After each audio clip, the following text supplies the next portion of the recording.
A cry in the dark. The night was quiet, too quiet. The kind of quiet that made even the hum of streetlights sound deafening. Officer Daniel Mercer adjusted his rearview mirror and let out a slow breath. It was just past midnight, and his patrol had been uneventful so far. A few loiterers outside a closed gas station, a stray dog wandering along the sidewalk, and a couple of flickering neon signs on Main Street. Nothing out of the ordinary. That was until he saw him. The lone figure sprinting down the deserted road, arms flailing wildly. Mercer's grip tightened on the steering wheel. His headlights sliced through the darkness, illuminating the man's desperate, frantic expression. Sweat dripped down his pale face, his chest rising and falling in ragged gasps. Mercer slowed the patrol car to a stop, his training kicking in immediately. A man running full speed in the dead of night was never a good sign. He reached for his radio with one hand and his holster with the other, just in case. The man stumbled forward, collapsing against the hood of the car. His hands slapped against the metal, fingers gripping it like a lifeline. "Help. Please, you have to help me." The words spilled from his lips between gasps. Mercer stepped out, his stance firm but cautious. "Sir, slow down. What's going on?" The man, mid-40s, short brown hair streaked with gray, looked up, his wide, terrified eyes locking onto Mercer's. His body shook violently, whether from the cold or fear, Mercer couldn't tell. Then he spoke 4 words that sent ice through Mercer's veins. "They took my daughters." Mercer's breath hitched. "Who took them?" The man swallowed hard, his eyes darting toward the empty street behind him. I don't know. I woke up, and they were gone, just like last time." Mercer frowned. "Last time?" The man's voice cracked. "My wife. A year ago. The same thing happened." His hands clenched into fists, his body trembling uncontrollably. "They found her 3 weeks later, dead." Mercer felt his stomach drop. He remembered that case. Everyone in the department did. Diane Carter Whitmore, reported missing by her husband, only to be found floating in a nearby river nearly a month later. The case had gone cold. No suspects, no leads, just a grieving husband left behind. And now, the daughters were missing. Mercer didn't hesitate. He reached for his radio. "Dispatch, this is Officer Mercer. I have a possible child abduction. Requesting immediate backup and detective response." "Copy that, Officer Mercer. Detectives en route." Mercer turned back to the man. "Sir, what's your name?" The man's throat bobbed as he swallowed thickly. "Henry Whitmore." Mercer nodded. "Henry, I need you to stay with me. We're going to find them. But I need you to tell me everything you remember. When did you last see your daughters?" Henry pressed a hand to his forehead, his breath coming in short, uneven bursts. "It was late, maybe around midnight. I was in my office, working. I remember checking the time." His voice faltered. "Next thing I knew, I woke up in my chair. The house was silent, and they were gone."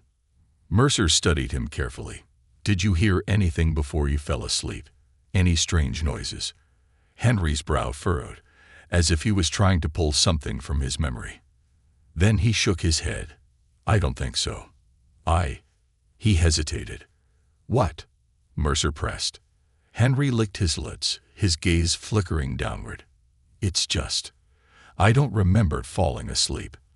Mercer's gut twisted. "You mean you blacked out?" Henry exhaled sharply. "Yes." His voice was barely above a whisper, just like last time. A shiver crept down Mercer's spine. The flashing lights of an approaching squad car cut through the darkness. Mercer glanced up as the vehicle pulled onto the roadside. A moment later, Detectives Julia Cross and Adam Rice stepped out, their expressions sharp and focused.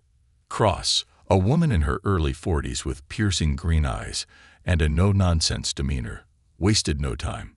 "Mercer, what do we have?" Mercer motioned toward Henry, who was still gripping the hood of the patrol car. "Henry Whitmore, claims his two daughters, Lena and Emily, disappeared sometime after midnight. No forced entry, no signs of struggle. Just gone. Reyes, younger and more methodical, adjusted his glasses. And this happened before. Mercer nodded grimly. His wife. A year ago. Same story. Cross's eyes narrowed. Henry, do you have any enemies? Anyone who might want to hurt your family? Henry's breath shook. No, no one. We don't. He paused, then shook his head again. We don't have enemies. Ray studied him closely. Then let's go to your house. See what we're dealing with. The Whitmore estate. The Whitmore home loomed in the darkness. A massive brick estate on the outskirts of town, its windows dark and lifeless. The house sat on a large stretch of land, surrounded by towering trees that cast eerie shadows under the flashing red and blue lights. The moment they stepped inside, something felt wrong. It was too quiet. The air was heavy, thick with a strange, oppressive stillness. No overturned furniture, no broken windows, no muddy footprints or signs of forced entry. Everything was too perfect. Mercer followed Cross and Reyes as they moved through the house. The living room was pristine, the kitchen spotless. Upstairs, the girls' bedrooms were undisturbed, beds still neatly made, belongings in place, except for one thing. Cross stopped at the threshold of Lena's room, her sharp eyes locking onto the nightstand. A book lay open beside the lamp. She picked it up. It was a journal. Flipping through the pages, she stopped when she saw a final, hastily written entry. Her blood ran cold as she read. If something happens to me, don't believe what he says. Cross turned to Henry. Who is she talking about? Henry's eyes widened as he stepped forward, his face paling as he read the words himself. His fingers trembled over the ink. I don't know. Reyes frowned. Henry, we need you to be honest. Is there any chance your daughters ran away? Henry shook his head violently. No, they wouldn't just leave. They wouldn't. He pressed a hand to his forehead. I don't understand. This doesn't make sense. Cross exhaled, flipping the journal closed. Something's not right here. Just then, Reyes's voice cut through the silence. Guys, you're gonna want to see this. They turned to find him standing by the basement door. He held it open, his flashlight illuminating the dark stairwell leading down. Cross and Mercer followed him down the steps, their boots echoing against the concrete floor. At the bottom, Reyes stopped, his flashlight beam frozen on something smeared across the cement. Mercer's breath caught in his throat, a streak of dried blood. Reyes knelt, running a gloved hand over the stain. It wasn't old. It was fresh. Cross straightened, her face grim. We're not dealing with a simple disappearance anymore. Mercer's grip on his gun tightened. Something told him they had just stepped into something far, far worse than they had imagined. Shadows beneath the surface. The basement's secret. Detective Julia Cross crouched near the faint streaks of dried blood on the cold concrete floor. She ran a gloved finger over the stain, her stomach tightening. The forensics team would confirm whose blood it was, but deep down, she already knew. Reyes clicked on his flashlight, sweeping the beam around the dimly lit basement. Boxes were stacked neatly against the walls, an old wooden workbench lined with rusted tools. A faint musty scent filled the air. Dust, mildew, and something else. Something metallic. Mercer, Cross called up toward the stairs. Get Henry down here.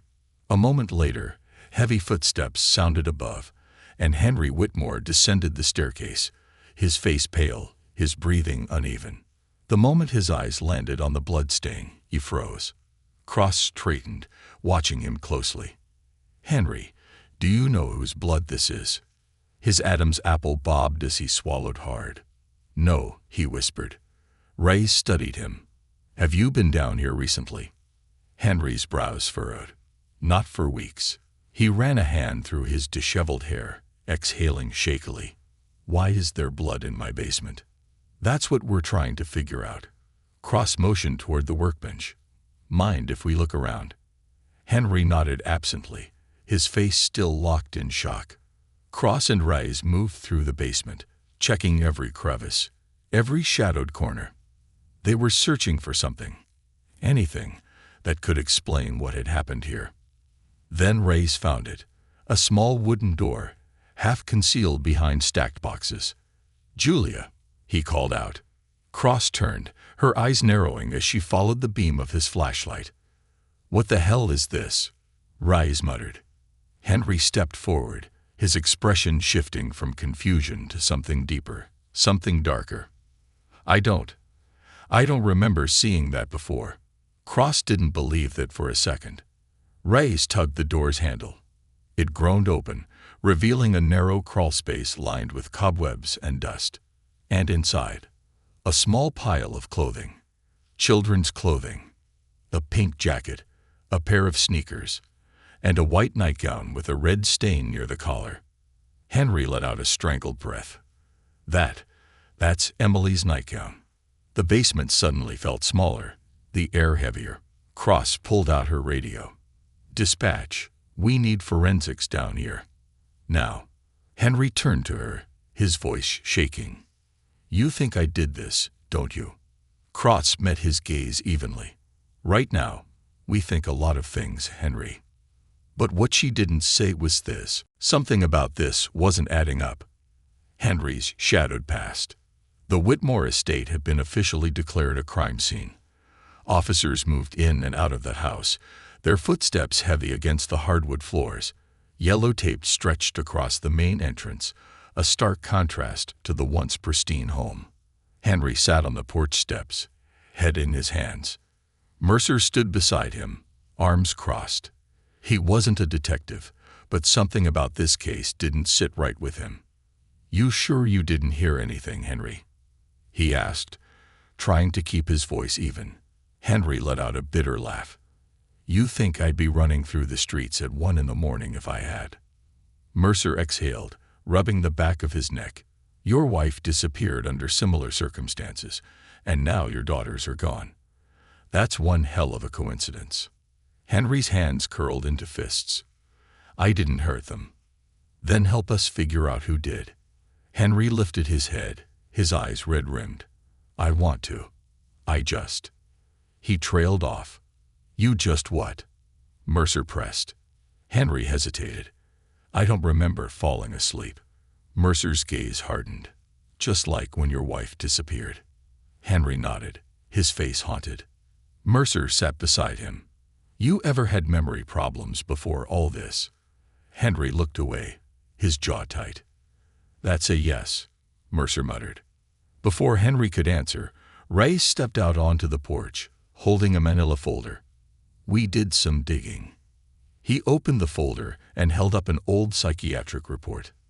Henry paled. "Where did you get that?" "Your medical records." Ray flipped through the pages. "You had blackouts in college. Dissociative episodes under extreme stress." He looked up. "Why didn't you tell us?" Henry's fingers twitched. "Because it hasn't happened in years." Cross stepped outside, crossing her arms. "Then why now?" Henry shook his head, his breathing ragged. "I don't know. But something told Cross he did. A call in the dark." As the investigation deepened, something else happened, something that sent chills down the entire department's spine. At 3:42 a.m., the station received a call from an untraceable number. A garbled, distorted voice came through the line. "You're looking in the wrong place." Detective Reyes grabbed the receiver. "Who is this?" A long pause. Then, "She's still alive." The line went dead. Silence filled the room. Reyes slowly lowered the phone, his heartbeat pounding in his ears. He turned to Cross, who was already reaching for her radio. "We need to trace that call." Cross's expression was grim. "We won't find anything. Burners like that don't leave trails." Reyes exhaled sharply. "If this is a ransom situation, then why hasn't anyone demanded anything?" Cross cut in. Mercer ran a hand down his face.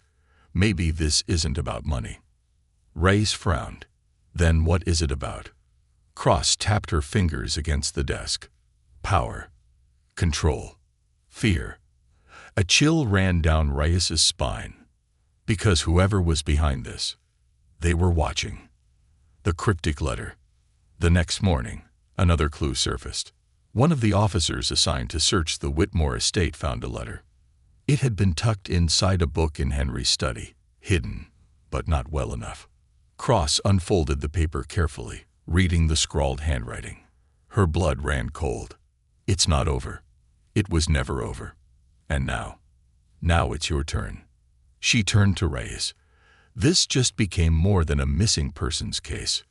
Reyes's gaze darkened. This is personal. Cross met his eyes, her jaw tightening.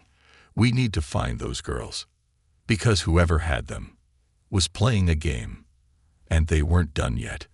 The House of Whispers. A break in the case, or another dead end.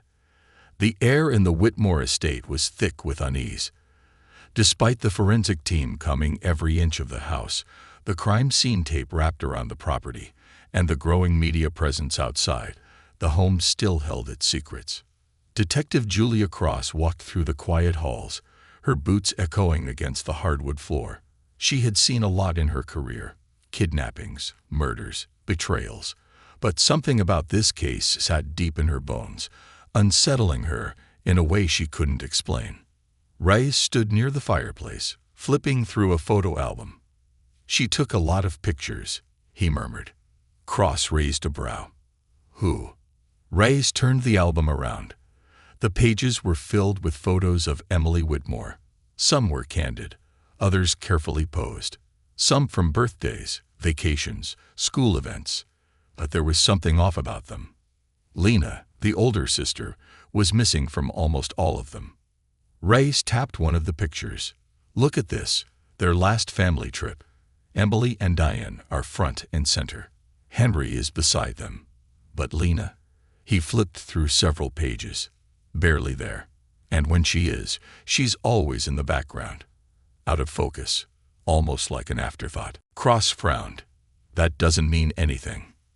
Reyes shut the album. Or it means everything. A knock at the front door made them both turn. An officer stepped inside, his face unreadable. We found something. A hidden room. The officer led them to the back of the house, through a side hallway Cross hadn't noticed before. At the end of the hall, an antique bookshelf had been moved. Behind it, a hidden door. Henry didn't mention this, Reyes muttered. Cross's jaw tightened. Maybe he didn't know. Reyes gave her a look. Or maybe he did.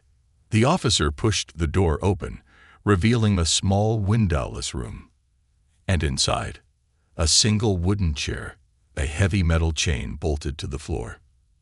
And in the corner, a stuffed animal covered in dust. Cross felt a chill spread down her spine. What the hell is this? Reyes knelt, running a hand over the chain. This wasn't for an adult. Cross exhaled. This was for a child. Her gaze flickered back to the stuffed animal. The fur was faded, its once bright eyes dull and lifeless. It had been here a long time. Call forensics, Cross said, and find Henry. Because they had a lot of questions. Henry's interrogation. Henry Whitmore sat in the precinct's interrogation room, his face gaunt, his hands trembling. Across from him, Cross and Reyes sat motionless. The silence in the room was suffocating. Reyes placed a photo of the hidden room on the table. Henry's eyes darted to it. His Adam's apple bobbed. What is this, Henry? Cross asked, her voice quiet, controlled. Henry's breath came out ragged. I don't know. Cross leaned forward. A secret room in your own house. A chain bolted to the floor. A stuffed animal left behind. Her voice sharpened. You expect us to believe you didn't know it was there. Henry clenched his jaw. I swear, I didn't. Reyes studied him carefully. Then who did? Henry ran a hand down his face. My father built this house, he said hoarsely, before I was born. Cross frowned. And Henry's fingers tapped against the table. A nervous tick. He wasn't. A good man. A slow realization crept over Reyes's face. You think this was his? Henry exhaled sharply. I don't know.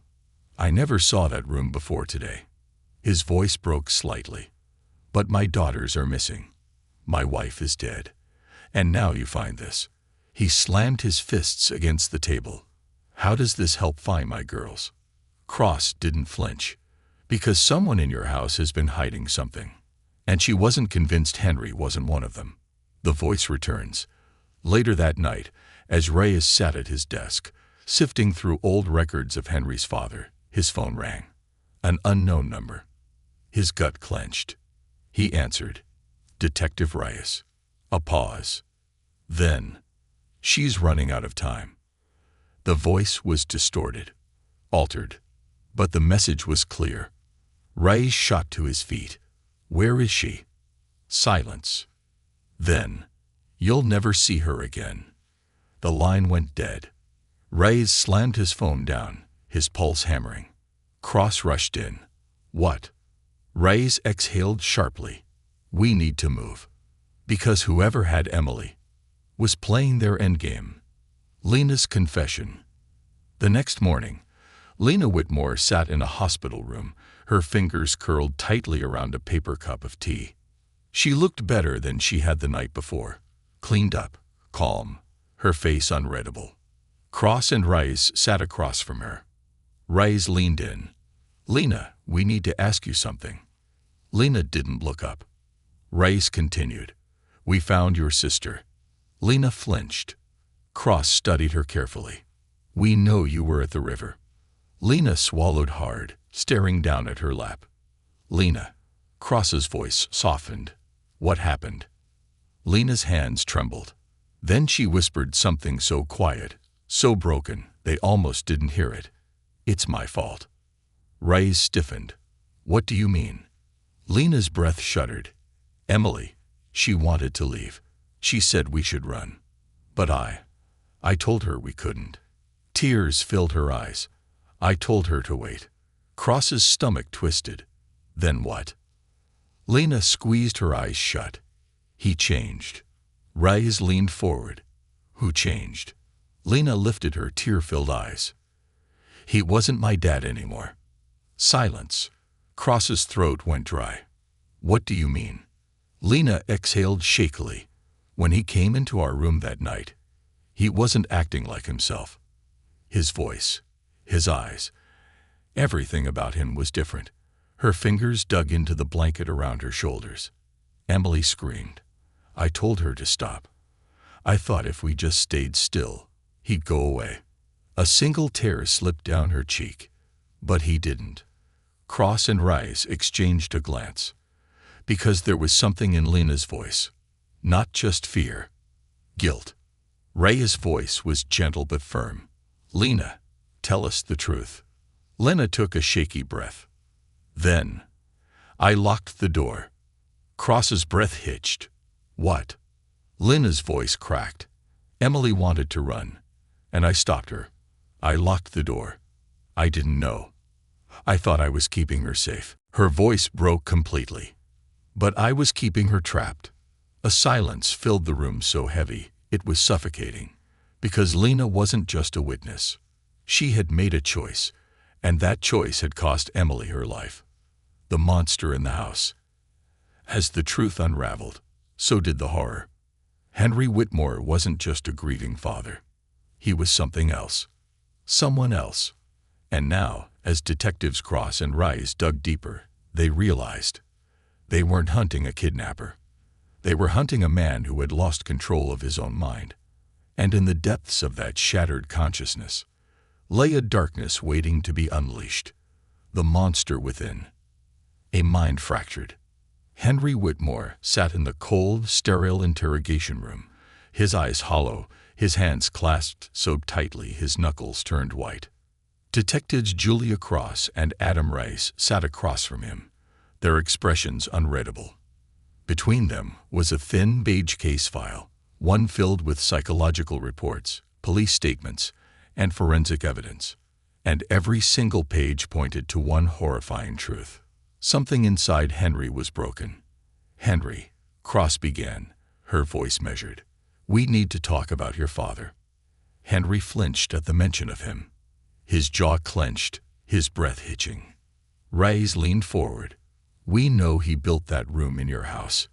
His voice was quiet but firm. "The hidden one. The one with the chain in the floor." Henry's throat bobbed. "I didn't know it was there." Cross pushed the photo of the room toward him. "We don't believe you." Henry's breath grew uneven. "I swear, He paused, his expression contorting as if something was grinding against his mind. Cross exchanged a look with Reyes. Something was wrong. Henry wasn't just hiding something. He was fighting something. Reyes studied him carefully.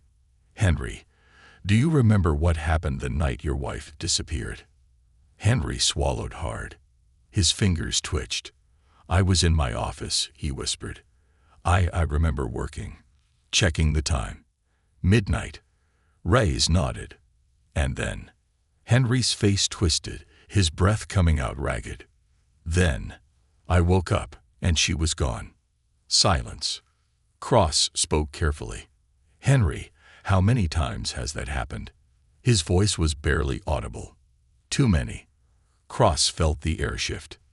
This wasn't just stress-induced amnesia. This was something deeper. Something fractured. "Henry."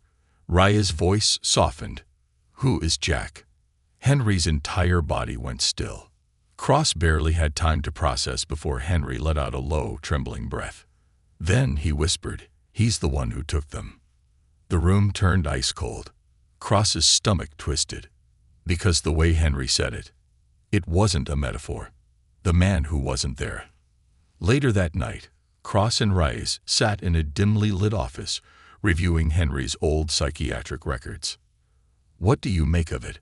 Reyes asked, running a hand through his hair. Cross exhaled sharply, flipping through the files. "It's not blackouts," she murmured. "It's dissociation." Reyes frowned. "You think Jack is real?" Cross nodded grimly. "Not real as in another person, but real as in a part of him, a piece of his mind that takes over when he's under stress." Reyes tapped the file. His father was abusive. He was locked in that hidden room as a child. He leaned back, rubbing his jaw. "Maybe that's where Jack was born." Cross shook her head. "And if Jack's the one responsible for everything?" Reyes exhaled. "Then Henry doesn't even know what he's done." A silence stretched between them. Then, Cross's phone buzzed. She answered, her heart pounding. "Detective." It was one of the forensic techs. "We ran blood samples from the basement." The tech's voice was strained. Cross's breath hitched, and a beat of silence. Then, "It's Emily's." The room tilted. Reyes swore under his breath. Cross closed her eyes. "She never left that house, did she?" The tech's voice was grim. "No, and we found something else." Cross's grip on the phone tightened. "What?" A pause. "Then, we found a match. The fingerprints on the bloodstains." Cross's stomach twisted. "They belonged to Henry Whitmore." The hunt for Jack. Cross and Reyes raced through the precinct, their minds spinning. Henry was still in holding, but the realization gnawed at them.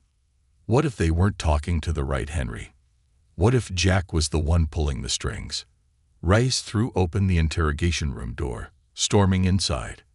Henry looked up, his face drawn, his eyes rimmed red. But something was off. He was calm. Cross stepped forward. "Henry, where is Emily?" He tilted his head, smiled, and in a voice that wasn't his, he said, "You're asking the wrong person." Reyes froze. Cross's breath hitched. Because in that moment, Henry wasn't Henry anymore. Into the abyss. Henry. "No, Jack." Leaned forward, his lips curled in something resembling amusement. Cross forced herself to keep her voice steady. "Who are you?" Jack's smile widened. "Don't you already know?" Reyes' hands clenched into fists. "Where is Emily?" Jack exhaled dramatically, as if they were wasting his time. Wouldn't you like to know? Cross slammed her hand on the table. She's still alive, isn't she? Jack grinned. Oh, she was. A chill shot through the room. Cross's heart pounded. What do you mean? Jack leaned in. She ran. Reyes narrowed his eyes. Ran where? Jack exhaled. Into the woods. Cross and Reyes exchanged a sharp glance. Because the woods behind the Whitmore estate. They stretched for miles. And if Emily was out there, they didn't have much time. The final chase. The police search exploded into motion. K-9 units, helicopters, search teams. The woods behind the Whitmore estate were dense, dark, endless. Cross and Reyes pushed forward through the brush, their flashlights cutting through the trees. Emily, Cross called. Silence. Then, a snap in the distance. Reyes grabbed his radio. We have movement. The team spread out. Then, a figure burst from the trees. Small, disoriented, terrified. Emily Whitmore. Cross's breath caught.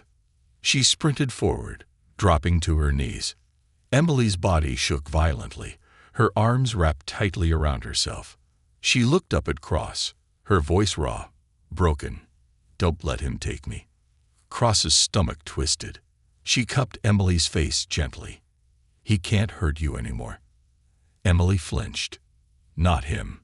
Cross's heart stopped. Reyes crouched beside her. Emily. Who? Emily swallowed hard.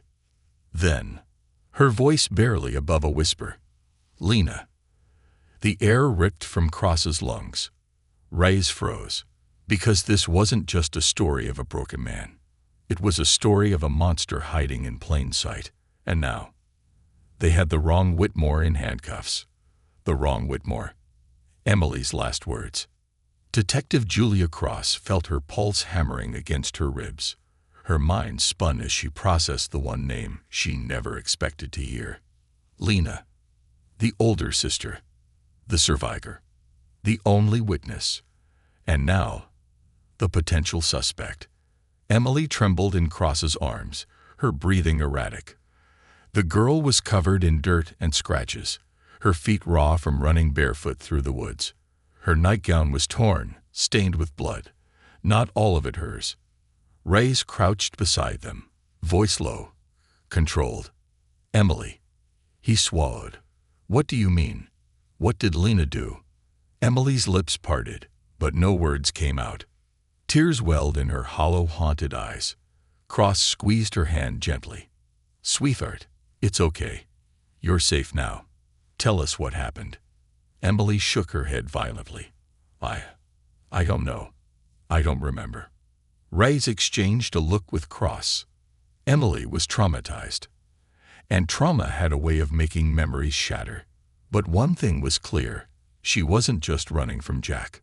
She was running from her sister. The truth begins to crack. Back at the precinct, Emily was placed under medical supervision.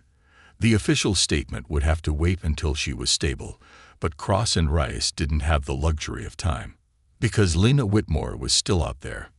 Reyes leaned against his desk, tension rolling off him in waves. We've been looking at the wrong Whitmore this whole time. He ran a hand through his hair. We thought it was Henry. Hell, we thought it was Jack. Cross gritted her teeth, and the whole time, Lena's been right in front of us. She exhaled sharply, pacing. We need to bring her in.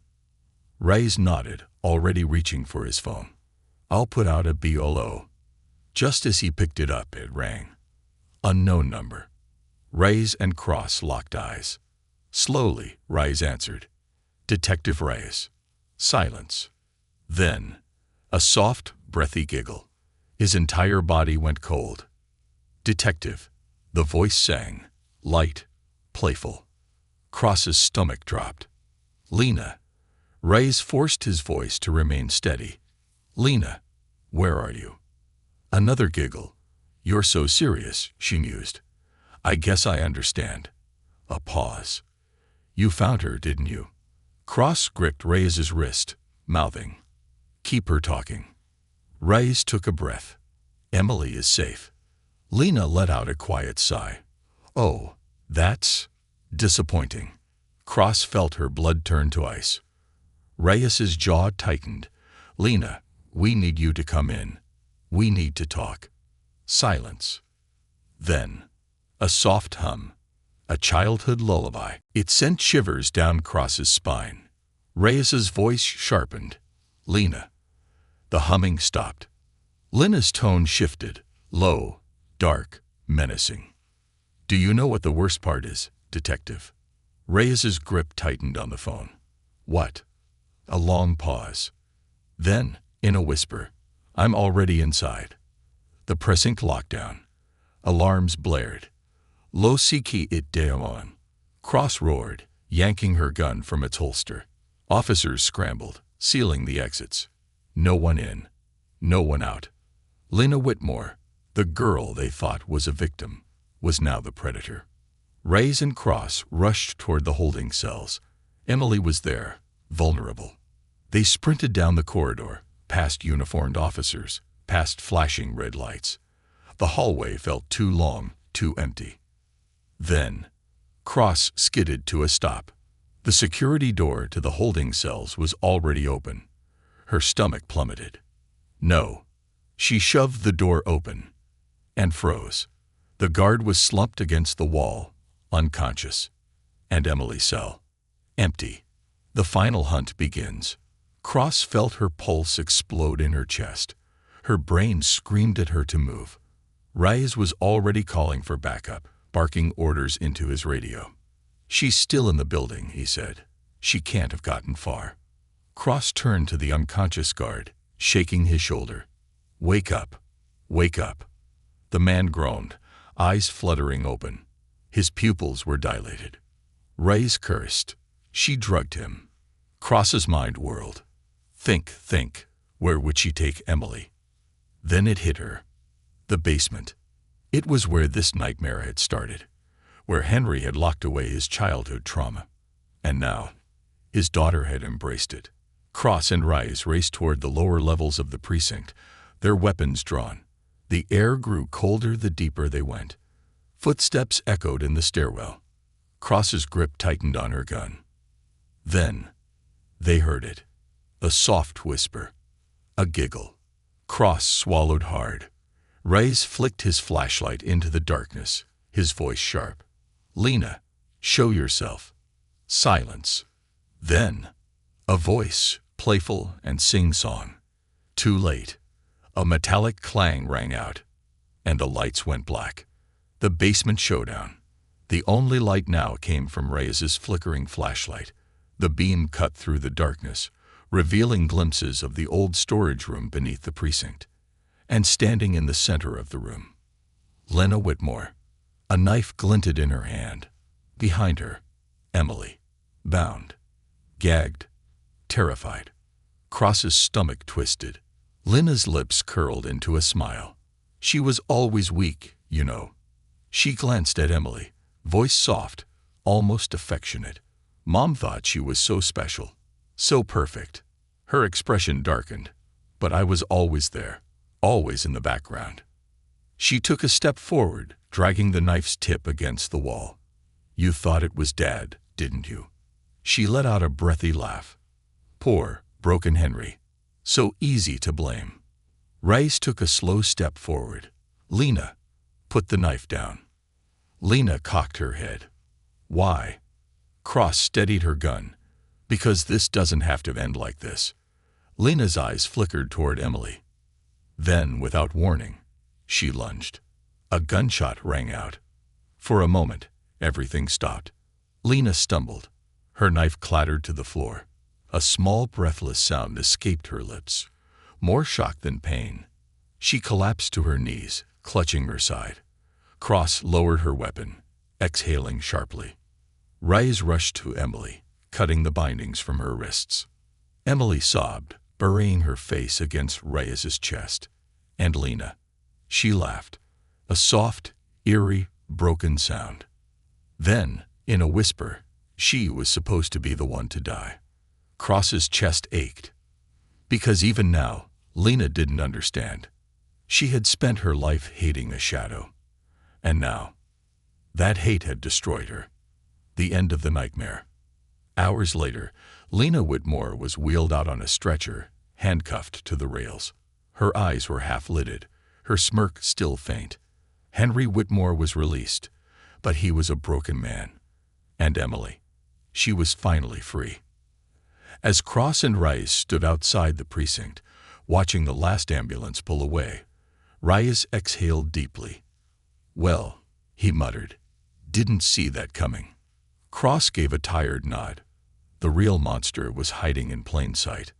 Rice glanced toward the night sky, hands in his pockets. "You ever wonder how many more are out there?" Cross sighed. "More than we'd like. And the worst part, some monsters didn't hide in the dark. Some lived right beside you, smiling, waiting, watching, until it was their turn." A family's fracture, the shattered reflection. It had been 3 days since Lena Whitmore was arrested. The initial shock of the case was starting to fade, but the weight of the truth still lingered heavily in the precinct. Julia Cross sat at her desk, flipping through the case files. The images of the Whitmore family burned into her mind. The photographs, the lies, the broken bonds. Emily Whitmore was safe, yes, but Cross couldn't shake the haunting images of the girl, bound and bruised, staring blankly into the darkened basement. How had it come to this? She let out a breath, rubbing her eyes. The Whitmore family had once been a picture-perfect example of success. Henry had been a respected academic. Diane had been the loving mother. And Lena and Emily, two bright, smiling children who had seemed like any other happy family. But everything had been built on lies, deceit, and a terrible secret that had festered for years. Lena, twisted and broken by her own jealousy, had lived in the shadow of her sister, overshadowed by the love and adoration their mother had poured on Emily. Cross's gaze fell on the photo of Diane Whitmore, the mother whose life had been stolen in her prime. What happened to her? Was it always there, that darkness lurking beneath the surface? Had Henry known what his daughter was capable of? A knock at her door broke her train of thought. She looked up to find Adam Rice standing in the doorway, holding a cup of coffee. "You look like you could use this," he said, stepping inside. Cross smiled faintly as he handed her the cup. "You know me too well."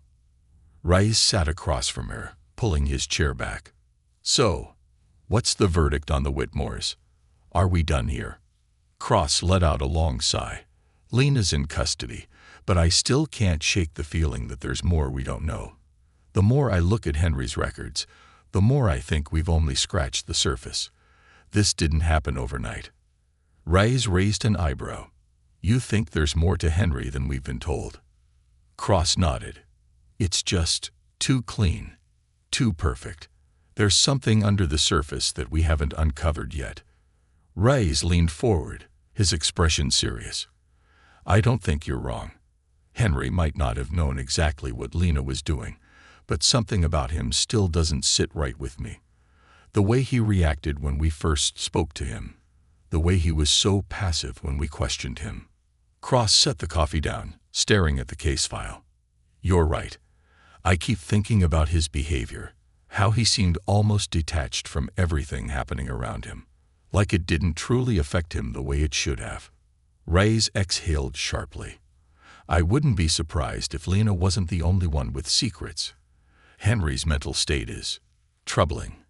He's not exactly the grieving father we thought he was." They both sat in silence for a moment, the weight of the case looming over them. It had begun as a missing persons investigation, but now it felt like they were trying to piece together the remains of a shattered family, one where lies and trauma had been hidden in plain sight. The layers of deception. As they delved deeper into the psychological profiles of both Henry and Lena, a dark pattern began to emerge. Detective Cross had long suspected that Lena's violent behavior wasn't an isolated incident, but the more they uncovered, the more they realized how deeply the dysfunction ran through the Whitmore family. The night of Diane's disappearance hadn't been the first time Henry had experienced a dissociative episode. It wasn't even the first time he blacked out. In fact, Henry Whitmore had been living with a deep buried trauma for years, and his mind had split in ways that no one, least of all his own family, could understand. His father, the one who had built the hidden room in the basement, had been a strict, controlling man. There were reports of physical and emotional abuse. The children had been isolated from the outside world. But the real shock came when Cross found a new document buried at the back of Henry's psychiatric file. A report from years ago, a letter Henry had written during one of his therapy sessions. The letter described his struggle with a personality he called Jack, a personality that would take over his mind when he was under stress, making him do things he couldn't control, things he didn't remember. Henry had written about Jack like he was a separate person entirely, a deeply destructive force, one that Henry feared more than anything. And reading between the lines of Henry's fragmented memories, it became apparent that Henry's mind was so fractured, so destroyed by his past, that he could not even recognize the danger within himself. The question, then, wasn't just whether Henry knew what Lena was doing. It was whether Henry himself had ever truly been in control of his actions. The search for the truth. Cross spent hours reading through the psychiatric reports, tracing the timeline of Henry's mental health, trying to piece together the puzzle. She couldn't ignore the deep connection between his father's abusive behavior and the fractures in Henry's psyche. The chain of events that led to this devastating moment in time had its roots in generations of pain that had been passed down through the Whitmore family. By the time Rice entered her office, she had already started connecting the dots. "We need to go back to the Whitmore estate," she said, her voice determined. "There's something in that house we haven't uncovered yet." Rice raised an eyebrow. "You think we missed something?" Cross nodded. "I do. There's history in that house. The past is still buried there. I can feel it." Without another word, Rice grabbed his jacket. "Then let's go." Returning to the scene, the Whitmore estate was quiet, too quiet. The once vibrant home now stood dark, its windows casting long shadows in the late afternoon light. It was as if the house itself was holding its breath, waiting for them to unearth the truth. Cross and Rice approached the front door, flashing their badges to the officer standing guard. The officer nodded and stepped aside. Inside, everything was exactly the way they had left it. Nothing had changed. The house felt frozen in time, as if it were stuck in the moment the Whitmore's world had begun to unravel. But Cross could feel the weight of the house pressing on her. Each room seemed to carry a memory, a secret. Rice was already on the move, checking the study where Henry had spent so much of his time. He was rifling through the papers on Henry's desk when Cross spotted something that made her freeze. There, hanging on the wall, was a portrait of the Whitmore family. But this time, when she looked closely, something about it felt wrong. She took a step closer and squinted at the photograph. It was a family portrait, all right. But in this version, Lena's face had been deliberately scratched out. Her stomach lurched. It was too intentional. Rice walked over to her, following her gaze. "Jesus, that's disturbing. I think we found the piece we were missing," Cross said quietly, a sense of realization settling over her. Henry was hiding something much darker than we ever thought. The hidden truth. Back in the precinct, Cross examined the portrait more carefully, taking note of the scratches across Lena's face. There was a hidden meaning in the marks. Someone wanted to make sure that Lena wasn't part of the family's image anymore. That someone had to be Henry. The portrait was more than just a family photo. It was Henry's subconscious taking control, erasing the daughter he could never fully love, the one who wasn't the perfect child, the one who didn't fit the ideal narrative he had created. Cross took a deep breath. We were wrong to think Henry was innocent. Rice stared at the photo. "You're saying he did this? He erased her?" Cross's voice was low, filled with an unsettling certainty. "Yes, Henry was complicit in this. He might not have physically killed Emily, but he created the environment that allowed Lena to become the monster she was. His mental fractures allowed him to ignore the signs. He never saw the monster inside his own daughter because he was too busy hiding from his own demons." Ray's grimaced. And now we've got a broken father, a broken daughter, and a family that's shattered beyond repair. Cross nodded slowly. This wasn't just a tragedy for Emily, it was a tragedy for them all. The haunting conclusion. In the end, it wasn't the law that would punish Henry Whitmore. It was the truth that haunted him. For a man who had spent his entire life building walls around his own broken mind, the hardest thing would be to face himself. And for Lena, she would spend the rest of her life behind bars, a victim of her own distorted reality, the very person she had once tried so hard to destroy. As for Emily, she would live, yes, but her story, her family's story, would never be the same. The wounds that never heal. The aftermath of justice. The air felt thicker than usual as Detective Julia Cross sat at her desk, staring at the files stacked in front of her. The Whitmore case was officially over. Lena was behind bars. Henry was in psychiatric care, and Emily was slowly rebuilding the shattered pieces of her life. Yet, despite the justice that had been served, something gnawed at Cross's gut. It wasn't the lack of closure for the Whitmore family that bothered her. It wasn't even the brutal realization that Lena had been the true perpetrator all along. It was the haunting feeling that they had missed something bigger, a truth that went beyond the crime itself, something that would have long-lasting implications for everyone involved. As she flipped through the psychiatric evaluations of Henry and Lena, she felt the weight of their childhood trauma. Henry had been a victim as much as his children, scared by his father's cruelty, only to pass that dysfunction onto his daughters. And then, in the shadows of his broken mind, Jack had taken shape, an escape from the horror. Lena, too, had been shaped by neglect and resentment, molded into a monster by years of twisted love and silent competition with Emily. Where does the line between victim and perpetrator blur? Ray stood in the doorway, his arms crossed as he looked at her. "You're still thinking about it, huh?" Cross didn't look up immediately. "How do you let go of something like this, Adam? How do you move on when the pieces don't fit neatly into the box?" Ray sighed, stepping inside. He sat on the edge of her desk, glancing at the case files spread across the surface. "You don't move on. You just keep going." She met his gaze finally. "But what about the people left behind? The ones who can't just keep going?" Ray's was quiet for a moment. Then he spoke, his voice unusually soft. "The ones left behind will have to learn to live with it. All we can do is try to keep it from happening again." Cross nodded slowly, but the feeling of unfinished business still hung heavy in the air. The silent suffering of Emily Whitmore. While the media circus around the case had quieted, and the courtroom drama was now a distant memory, Emily Whitmore's journey was far from over. She had survived the horror her sister had brought upon their family, but Emily was far from healed. Cross and Rise had visited Emily several times in the weeks following the arrest. The girl, who had once been full of life, now walked with a hollow gaze, her shoulders hunched as if trying to keep the world at bay. She had become a shell of the bright-eyed girl she once was, unable to find solace in the memories of happier times. On their most recent visit, Cross had found Emily in a quiet therapy room, sitting in the corner, her legs drawn up to her chest, her arms wrapped tightly around her knees. The therapist was trying to work with her, but Emily had grown increasingly withdrawn. "Emily," Cross said gently, approaching her slowly. "How are you feeling today?"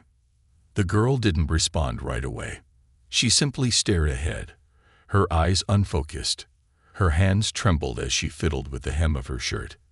"Emily," Cross said again, sitting beside her on the floor, trying to maintain some sense of distance, but also be close enough to provide comfort. Emily finally looked at her, her eyes full of a mixture of fear and confusion. "I don't know who I am anymore," she whispered. Cross swallowed hard, feeling the weight of her words. "You're still you, the Emily you always were." Emily shook her head slowly. "But I'm not. I'm the girl who survived. The girl who watched her family fall apart. I don't know how to fix this." Cross's heart ached for the young girl sitting before her. She had witnessed the horror that had been inflicted on her family, And now Emily had to live with the aftermath, not just the trauma of the physical abuse, but the emotional scars that came from losing both of her parents, in one way or another. "Surviving is enough for now," Cross said softly. "You don't need to fix everything right away. You just need to keep moving forward, step by step." Emily's lips trembled, and for a brief moment, Cross could see a flicker of the child who had been lost beneath the trauma. "But how do I live with this? With what Lena did? With what my father let happen?" The question hung in the air, unanswered. A father's regret. Meanwhile, Henry Whitmore was sitting alone in his small room at the psychiatric facility, the sterile white walls closing in on him. The trial had ended, and the verdict had been delivered, guilty by reason of insanity. Henry's memories were fractured, a patchwork quilt of broken thoughts and dissociative episodes. Jack, the personality that had tormented him for years, was gone, or at least, that's what he told himself. But what about the parts of himself that had allowed the abuse to continue? The blind spots that had left his daughters vulnerable? What if Jack wasn't the only one to blame? In the quiet of his room, Henry sat by the window, staring out at the world that felt so far beyond his reach. His mind drifted back to that night, the night everything had fallen apart. The night Lena had snapped. He had loved his daughters. At least, he had thought he did. But in his mind, Lena had always been a shadow, a quiet, broken piece that never quite fit into his idea of what a perfect family should be. And Emily, with her light and charm, had always been the one he had protected, the one he thought he could save. But what had happened to Lena? What had happened to his family? Henry leaned forward, pressing his hands to his face. He had failed them, both of them, his daughters, his wife. He had allowed his fear of the monster inside him to keep him from seeing the monster growing inside his daughter. Could he ever forgive himself? The weight of silence. Back at the precinct, Cross and Rise were on another case, but their minds were still tangled in the web of the Whitmore family. They had done their duty. They had caught the killers. They had brought justice. But the true cost of the Whitmore case was not found in the courtroom or in the papers. The true cost was the silence that now permeated the empty spaces they had left behind.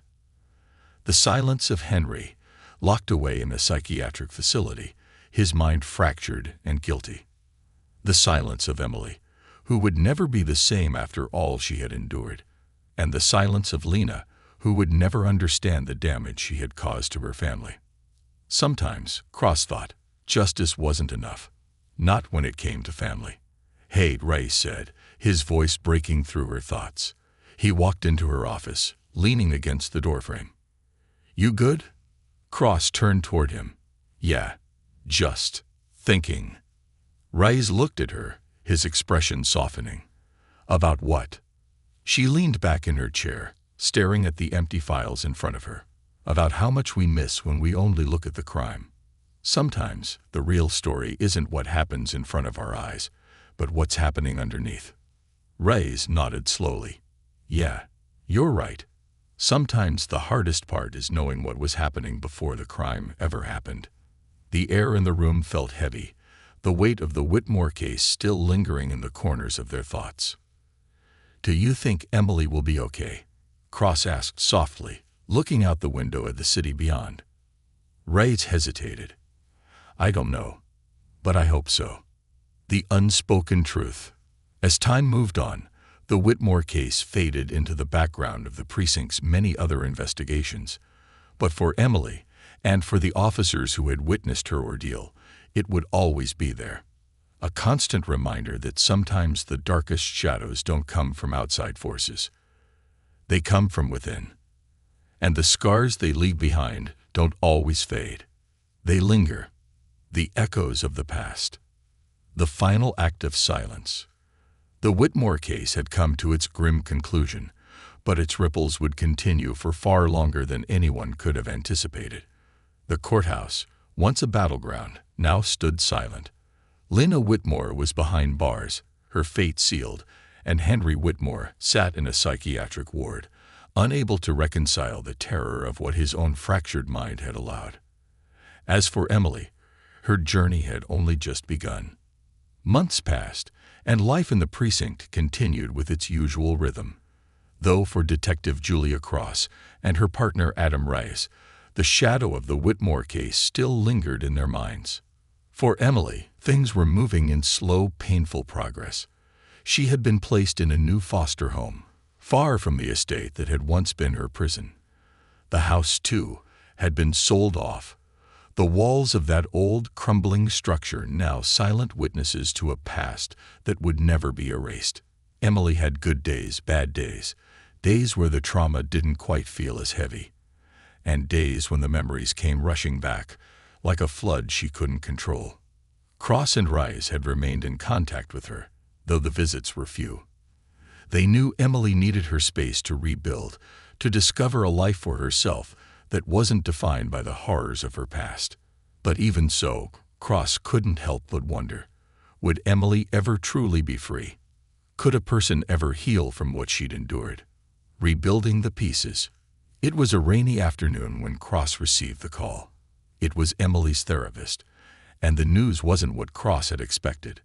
"Detective Cross, I wanted to let you know that Emily has made significant progress," the therapist said. "She's still dealing with the aftermath, of course, but she's been speaking a lot more about her experiences, about her family. And she's begun drawing again, something she hadn't done since before." Everything happened.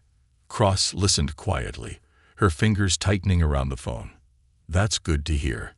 Has she mentioned her sister or her father?" The therapist paused. "Not yet, but I believe we're getting closer. She's opening up in her own time.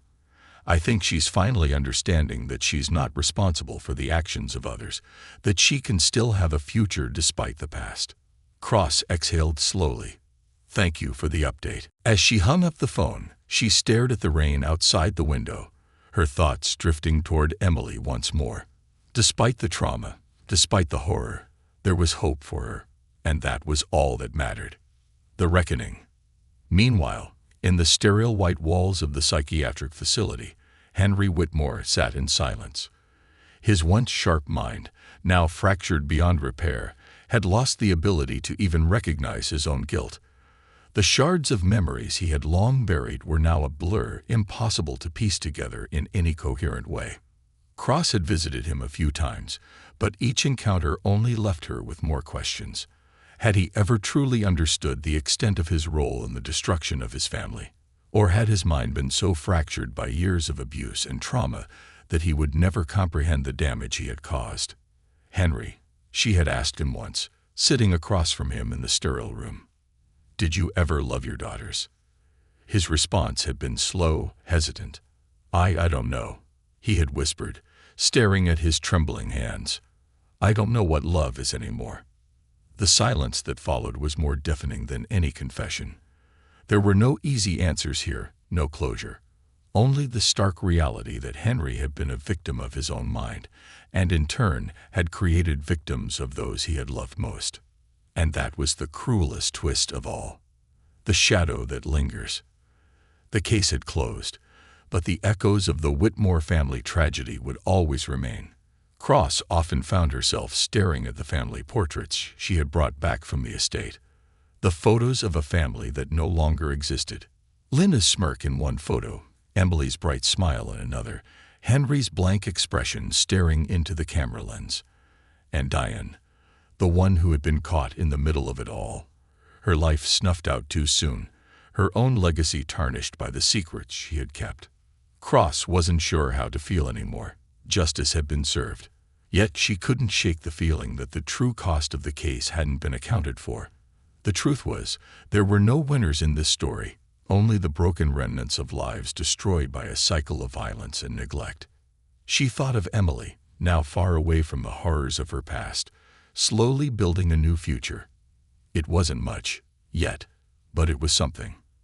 And that, Cross realized, was more than most could ever hope for. The last question. One evening, Cross sat with Rice in their usual diner, the quiet hum of the restaurant around them. Both of them had put in long hours at work, but this case, the Whitmore case, was still lingering at the edges of their minds. Rice stirred his coffee absently, his eyes lost in thought. "You ever wonder if we missed something?" he asked, breaking the silence. Cross looked up, meeting his gaze. "What do you mean?" Reyes exhaled slowly. "What if we didn't truly understand the depth of it all? What if the Whitmores, both Henry and Lena, were just a product of their upbringing, their own trauma? I know we got justice, but did we really save anyone?" Cross let the question sit for a moment. She sipped her coffee, her fingers running along the rim of the cup. "Sometimes, Reyes, sometimes the hardest thing is not the crime, but understanding how it happens. There's always a reason, but not always a clear answer. We're not supposed to have all the answers, I guess. We're just supposed to keep trying." Reyes looked out the window for a moment, his face unreadable. Then he nodded. "Yeah, I guess you're right." Cross looked down at the case file in front of her. The same file she had been holding on to for weeks now. The one that would never truly be closed in her mind. Maybe we can never really save anyone. Maybe we just have to hope that the people we help find a way to save themselves. Reyes remained quiet, the weight of her words settling in the space between them. Neither of them had the answers. They never would. But as they sat there, in the quiet diner, watching the world move on around them, they both knew one thing. They would keep moving forward, doing the best they could. That was all they could do.